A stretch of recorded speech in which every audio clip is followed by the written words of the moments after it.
మనం ఏం చేయగలం? నేనేం చేయలేను, నేను సామాన్యుని అని అనుకుంటారు అని చెప్పే రాబర్ట్ థోర్పే గారి గురించి చెప్పాను. సామాన్యుడు, చచ్చిపోయేంత వరకు పోరాడాడు.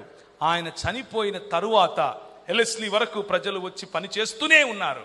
ఒక విత్తనం నాటబడితే మహావృక్షం అవుతుంది.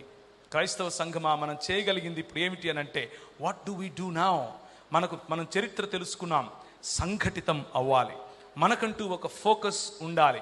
మన ఫోకస్లో మన చర్చ్ బడ్జెట్లో ఒక ఐఏఎస్ను తయారు చేయగలగాలి. మన చర్చ్ బడ్జెట్లో ఒక ఐపీఎస్ను తయారు చేయగలగాలి.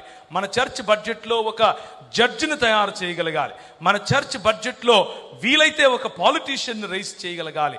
నీతిని, న్యాయమును, కనికరమును ప్రేమించటం, దీన మనస్సు కలిగి యెహోవా ఎదుట నడుచుకోవటం, అలాంటి నాయకులను మనము రైస్ చేయగలగాలి. సామాజిక స్పృహ కలిగినటువంటి సంఘాన్ని కట్టగలగాలి.